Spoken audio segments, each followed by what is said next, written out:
بسم اللہ الرحمن الرحیم۔ السلام علیکم۔ ایک نوجوان بیٹی نے اپنے والد صاحب سے پوچھا، ابا جان میں اپنے بدن کے کتنے حصے کا پردہ کروں اور کتنا حصہ کھلا چھوڑوں؟ والد صاحب نے جواب دیا، بیٹی بدن کے جتنے حصے پہ جہنم کی آگ برداشت کر سکتی ہو اتنا حصہ کھلا چھوڑ دو۔ اسی طرح ایک دفعہ مدینے کی عورتوں میں بحث چھڑی، عورتوں کا اصلی زیور کیا؟ کسی نے بولا ہاتھ خالی نہیں ہونے چاہیے، کسی نے بولا ناک خالی نہیں ہونا چاہیے، کسی نے کان تو کسی نے گلا۔ ایک عورت نے کہا آپس میں بحث نہیں کرتی، آؤ سیدۃ النساء حضرت فاطمہ سلام اللہ علیہا کے پاس جاتی ہیں اور ان سے پوچھتی ہیں، آپ کے پاس حاضر ہوئی۔ اسی طرح کسی نے کہا ہاتھ گلا کان ناک خالی نہیں ہونے چاہیے، تو آپ سلام اللہ علیہا نے جواب دیا سب غلط۔ عورت کا اصلی زیور حیا ہے۔ اللہ کبھی کسی عورت کو حیا والے زیور سے محروم نہ رکھے۔ جیسا کہ آپ لوگ جانتے ہیں کہ مرد کے کفن میں 3 کپڑے ہوتے ہیں، جبکہ مسلمان عورت کے کفن میں 5 کپڑے ہوتے ہیں، 2 زائد کپڑوں میں ایک سکارف اور دوسرا سینہ بند ہوتا ہے۔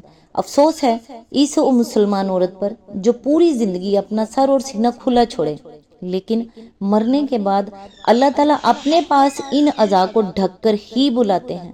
اے مسلمان عورتوں، افسوس ہے تجھ پر، اللہ تجھ سے کتنی حیا کرتے ہیں، لیکن تو اللہ سے بالکل حیا نہیں کرتی۔ جب کسی خاتون کی تدفین ہوتی ہے تو اس وقت یہ اعلان کیا جاتا ہے کہ غیر محرم دور ہو جائیں، اور قبر میں بھی محرم ہی اتارتا ہے۔ تو جب ایک مردہ خاتون کے لیے پردے کا اس قدر اہتمام کیا جاتا ہے تو زندہ خاتون کو کیسے پردے میں آزادی مل سکتی ہے؟ اللہ تعالیٰ سے دعا ہے، اے پروردگار، ہماری جو زندگی گزر گئی اس پر ہم تیرا شکر ادا کرتے ہیں اور اپنے گناہوں کی معافی مانگتے ہیں، تو ہمیں معاف کر، اور جو زندگی باقی ہے اس پر ہم تیری رحمت کے طلبگار ہیں۔ اے اللہ پاک، تو ہم پر اپنی رحمت کے دروازے کھول دے، آمین ثم آمین۔ آج انشاءاللہ سورہ طور کی آیت نمبر 9 سے سٹارٹ کریں گے۔ اس کا ترجمہ اور تفسیر تفہیم القرآن سے بیان کروں گی جو اہل سنت جماعت کے لیے ہے۔ اعوذ باللہ من الشیطان الرجیم، بسم اللہ الرحمن الرحیم۔ وہ اس روز واقعہ ہوگا جب آسمان بری طرح ڈگمگائے گا۔ اس کی تفسیر ہے، اصل میں الفاظ ہیں تمور السماء مورا۔ مور عربی زبان میں گھومنے، اونٹنے، پھڑکنے، جھوم جھوم کر چلنے، چکر کھانے اور بار بار آگے پیچھے حرکت کرنے کے لیے بولا جاتا ہے۔ قیامت کے دن آسمان کی جو حالت ہوگی اسے ان الفاظ میں بیان کر کے یہ تصور دلایا گیا ہے کہ اس روز عالم بالا کا سارا نظام درہم برہم ہو جائے گا، اور دیکھنے والا جب آسمان کی طرف دیکھے گا تو اسے یوں محسوس ہوگا کہ وہ جمع جمایا نقشہ جو ہمیشہ ایک ہی شان سے نظر آتا تھا بگڑ چکا ہے، اور ہر طرف ایک اضطراب برپا ہے۔ آیت نمبر 10، اور پہاڑ اڑے اڑے پھریں گے۔ اس کی تفسیر ہے، دوسرے الفاظ میں زمین کی وہ گرفت جس نے پہاڑوں کو جما رکھا ہے ڈھیلی پڑ جائے گی، اور وہ اپنی جڑوں سے اکھڑ کر فضا میں اس طرح اڑنے لگیں گے جیسے بادل اڑے پھرتے ہیں۔ آیت نمبر 11، تباہی ہے اس روز ان جھٹلانے والوں کے لیے۔ آیت نمبر 12، جو آج کھیل کے طور پر اپنی حجت بازیوں میں لگے ہوئے ہیں۔ اس کی تفسیر ہے، مطلب یہ ہے کہ نبی سے قیامت اور آخرت اور جنت و دوزخ کی خبریں سن کر انہیں مذاق کا موضوع بنا رہا ہے، اور سنجیدگی کے ساتھ ان پر غور کرنے کی بجائے محض تفریحاً ان پر باتیں چھانٹ رہے ہیں۔ آخرت پر ان کی بحثوں کا مقصود حقیقت کو سمجھنے کی کوشش نہیں ہے، بلکہ ایک کھیل ہے جس سے یہ دل بہلاتے ہیں، اور انہیں کچھ ہوش نہیں ہے کہ فی الواقعہ یہ کس انجام کی طرف چلے جا رہے ہیں۔ آیت نمبر 13، جس دن انہیں دھکے مار مار کر نارے جہنم کی طرف لے جایا جائے گا۔ آیت نمبر 14، اس وقت ان سے کہا جائے گا کہ یہ وہی آگ ہے جسے تم جھٹلایا کرتے تھے۔ آیت نمبر 15، اب بتاؤ جادو ہے یا تمہیں سوجھ نہیں رہا ہے؟ اس کی تفسیر ہے، یعنی دنیا میں جب رسول اللہ صلی اللہ علیہ وآلہ وسلم تمہیں اس جہنم کے عذاب سے ڈراتے تھے تو تم کہتے تھے کہ یہ محض الفاظ کی جادوگری ہے جس سے ہمیں بے وقوف بنایا جا رہا ہے۔ اب بولو، یہ جہنم جو تمہارے سامنے ہے یہ اسی جادو کا کرشمہ ہے یا اب بھی تمہیں نہ سوجھا کہ واقعی اسی جہنم سے تمہارا پالا پڑ گیا ہے جس کی خبریں تمہیں دی جا رہی تھی۔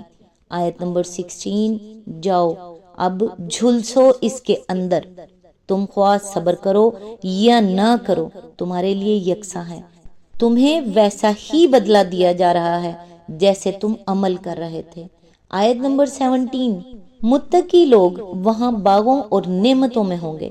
اس کی تفسیر ہے یعنی وہ لوگ جنہوں نے انبیاء کی دی ہوئی خبر پر ایمان لا کر دنیا ہی میں اپنا بچاؤ کر لیا اور ان افکار و اعمال سے پرہیز کیا جن سے انسان جہنم کا مستحق بنتا ہے۔ آیت نمبر 18، لطف لے رہے ہوں گے ان چیزوں سے جو ان کا رب انہیں دے گا اور ان کا رب انہیں دوزخ کے عذاب سے بچا لے گا۔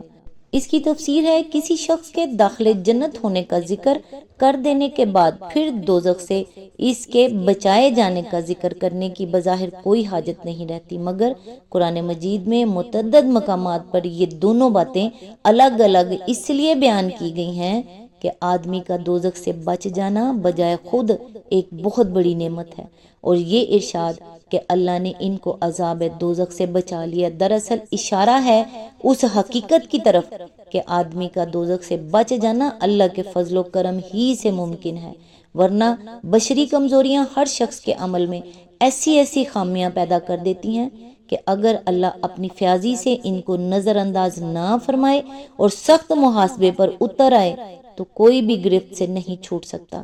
اس لیے جنت میں داخل ہونا اللہ کی جتنی بڑی نعمت ہے اس سے کچھ کم نعمت یہ نہیں ہے کہ آدمی دوزخ سے بچا لیا جائے۔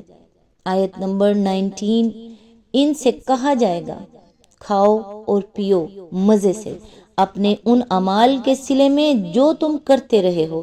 اس کی تفسیر ہے یہاں مزے سے کے الفاظ اپنے اندر بڑا وسیع مفہوم رکھتے ہیں۔ جنت میں انسان کو جو کچھ ملے گا کسی مشقت اور محنت کے بغیر ملے گا، اس کے ختم ہو جانے یا اس کے اندر کمی واقع ہو جانے کا کوئی اندیشہ نہ ہوگا۔ اس کے لیے انسان کو کچھ خرچ کرنا نہیں پڑے گا، وہ عین اس کی خواہش اور اس کے دل کی پسند کے مطابق ہوگا، جتنا چاہے گا اور جب چاہے گا حاضر کر دیا جائے گا۔ مہمان کے طور پر وہ وہاں مقیم نہ ہوگا کہ کچھ طلب کرتے ہوئے شرمائے، بلکہ سب کچھ اس کے اپنے گزشتہ اعمال کا صلہ اور اس کی اپنی پچھلی کمائی کا ثمر ہوگا۔ اس کے کھانے اور پینے سے کسی مرض کا خطرہ بھی نہ ہوگا، وہ بھوک مٹانے اور زندہ رہنے کے لیے نہیں بلکہ صرف لذت حاصل کرنے کے لیے ہوگا، اور آدمی جتنی لذت بھی اس سے اٹھانا چاہے اٹھا سکے گا، بغیر اس کے کہ اس سے کوئی سوء ہضم لاحق ہو، اور وہ غذا کسی قسم کی غلاظت پیدا کرنے والی بھی نہ ہوگی۔ اس لیے دنیا میں مزے سے کھانے پینے کا جو مفہوم ہے، جنت میں مزے سے کھانے پینے کا مفہوم اس سے بدرجہ زیادہ اور وسیع اور اعلیٰ ہے۔ آیت نمبر 20، وہ آمنے سامنے بچھے ہوئے تختوں پر تکیے لگائے بیٹھے ہوں گے اور ہم خوبصورت آنکھوں والی حوریں ان سے بیاہ دیں گے۔ اس کی تفسیر اور تشریح کے لیے ملاحظہ و تفہیم القرآن جلد 4 سورۃ الصفات حواشی نمبر 26-29، سورۃ دخان حاشیہ نمبر 42۔ آیت نمبر 21، جو لوگ ایمان لائے ہیں اور ان کی اولاد بھی کسی درجہ ایمان میں ان کے نقش قدم پر چلی ہے، ان کی اس اولاد کو بھی ہم جنت میں ان کے ساتھ ملا دیں گے اور ان کے عمل میں کوئی گھاٹا ان کو نہ دیں گے، ہر شخص اپنے کسب کے عوض رہن ہے۔ اس کی تفسیر ہے یہ مضمون اس سے پہلے سورہ رعد آیت نمبر 23 اور سورہ مومن آیت نمبر 8 میں بھی گزر چکا ہے، مگر یہاں ان دونوں مقامات سے بھی زیادہ ایک بڑی خوشخبری سنائی گئی ہے۔ سورہ رعد والی آیت میں صرف اتنی بات فرمائی گئی تھی کہ اہل جنت کے آباء و اجداد اور ان کی بیویوں میں سے جو افراد بھی صالح ہوں گے وہ سب ان کے ساتھ جنت میں داخل ہوں گے، اور سورہ مومن میں ارشاد ہوا تھا کہ فرشتے اہل ایمان کے حق میں اللہ تعالیٰ سے دعا کرتے ہیں کہ ان کی اولاد اور ازواج اور آباؤں میں سے جو صالح ہوں انہیں بھی جنت میں ان سے ملا دے۔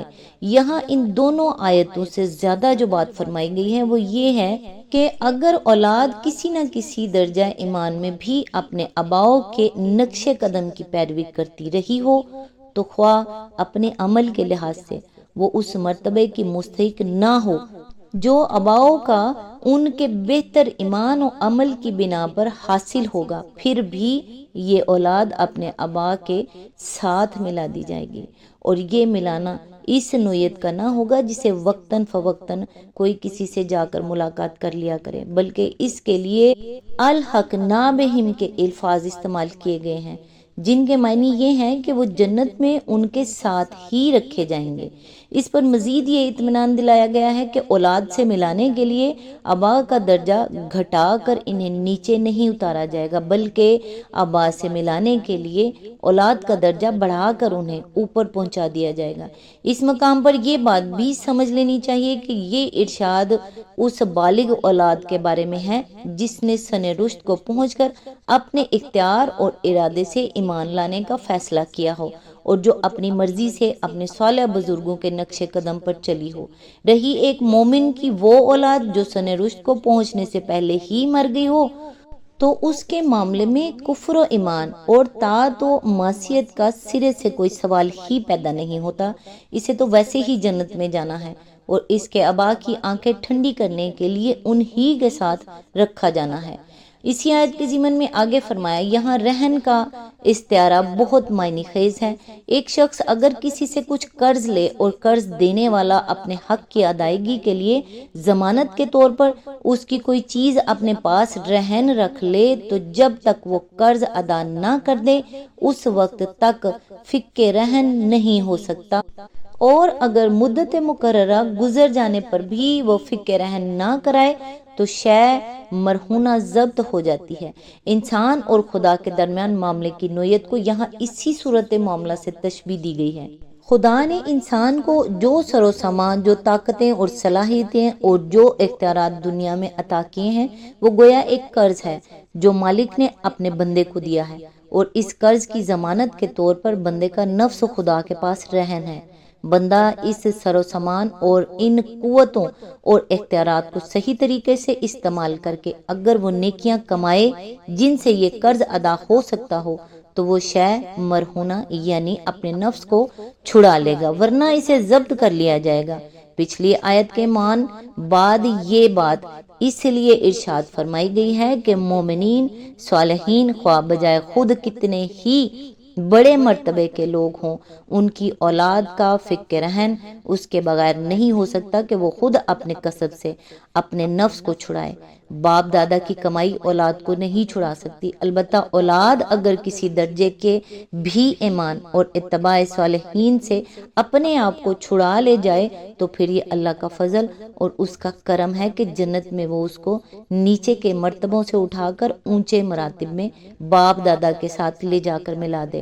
باپ دادا کی نیکیوں کا یہ فائدہ تو اولاد کو مل سکتا ہے، لیکن اگر وہ اپنے کسب سے اپنے آپ کو دوزخ کا مستحق بنا لے تو یہ کسی طرح ممکن نہیں ہے کہ باپ دادا کی خاطر اسے جنت میں پہنچا دیا جائے۔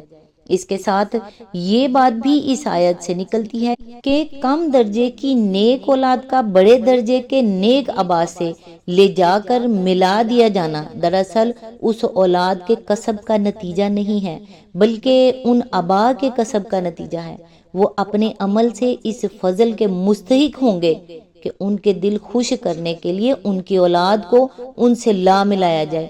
اسی وجہ سے اللہ ان کے درجے گھٹا کر انہیں اولاد کے پاس نہیں لے جائے گا بلکہ اولاد کے درجے بڑھا کر ان کے پاس لے جائے گا تاکہ ان پر خدا کی نعمتوں کے اتمام میں یہ کسر باقی نہ رہ جائے کہ اپنی اولاد سے دوری ان کے لیے باعث اذیت ہو۔ آج تک کے لیے بس اتنا ہی، نیکسٹ انشاءاللہ آیت نمبر 22 سے سٹارٹ کریں گے۔ تب تک کے لیے دعاؤں میں یاد رکھیے گا۔ اللہ حافظ۔